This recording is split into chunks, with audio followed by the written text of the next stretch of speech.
अगला अखान जो है वो उन्हां घरां विच ते समझ आ जाएगा जिथे बीबियां अजकल आटा गुन्नदियां ने, पर शहरां दे बहुत सारे इलाकों में आटा गुन्नण दा रिवाज ही खत्म हो गया।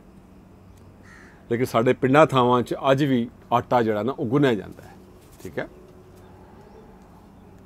अखान ये है पंजाबी दा कि आटा गुन्नदी हिलदी क्यों है।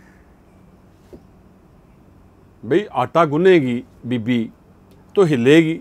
ज़ाहिर है जिसले तुसी मुठियां दोए उहदे च परात विच या तरामी विच आटा खुशका पाते हो, फिर उन्होंने पानी नाल गिला करते हो मुनासिब हद तक, उहदे बाद फिर वो एक बड़ा जिहा पेड़ा जिहा बन जाता है। फिर उहदी आपस दे विच जिहड़ी जुड़त है आटे दी, उहदे वास्ते तुसी फिर उन्हूं गुन्नदे हो चंगी तरह। जिन्ना अच्छा आटा गुन्निया होएगा उन्नी ही चंगी रोटी पकेगी, उन्नी ही अच्छा फुलका बनेगा उहदा। और जिन्ना नरम जिहा आटा खराब आटा गुज्झिया जाएगा उहदी रोटी सही नहीं बनेगी, उहदी शक्ल ही और हो जाएगी। सो आटा गुन्नदी दा जिहड़ा लफज है इत्थे आ रहा है कि अगर कोई आटा बीबी गुन्न रही है तो उन्होंने ये कहना कि तू हिलदी क्यों है, इसका मतलब है कि एक किस्म की वो बंदा जिहड़ा हुज्जत कर रहा है।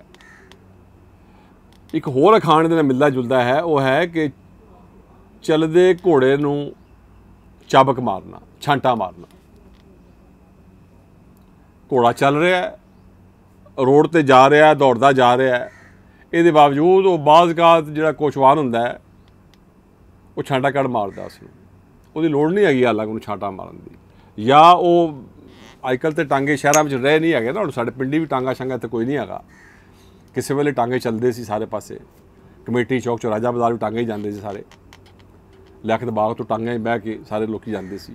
तो मैं दस रहा कि उस वेले फिर वो जिहड़ा उहदा हुंदा ना पहिया, ਉਹਦੇ ਵਿੱਚ फिर वो छांटा नहीं हुंदा, ਉਹਦਾ सोटी जिहड़ी उत्थे फिर वो रखते सी तो फिर टिक टिक की आवाज़ आउंदी सी, ਉਹਦੇ ਨਾਲ फिर घोड़ा जिहड़ा ਉਹ सरपट दौड़दा सी।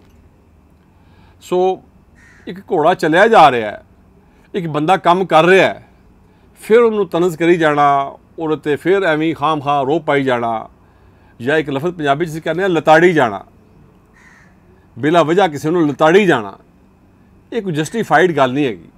ठीक है, तो इन्हां चीज़ों की बंदे नूं निंदा करनी चाहिए है और अपने रवैया ते इंसान नूं तब्दीली करनी चाहिए है। जो बंदा काम कर रहा हो ईमानदारी दे नाल, जे कोई खातून भी अपना घर गृहस्थी नूं संभाली बैठी है, अच्छे तरीके दे नाल चला रही है, बच्चों नूं साफ लिबास पा रही है, फ्रिजां च खाने भर भर के नहीं रख रही, बल्कि एक जिहड़ा जरूरत हुंदी खाना उन्ना ही पका रही है, और नाल अपने घर दे मतलब जिहड़ी इंसान खावंद ते बाहर हुंदा है, बीवी पिछे घर हुंदी है, सो उस घर की राखी अपनी जान तो वध करती है, उस घर की इज्जत एहतराम, तो फिर उन्होंने आके मतलब नोकां टोकां मारनियां ये कोई चंगी गल नहीं हैगी, आसन गल नहीं हैगी। ठीक है, ओके।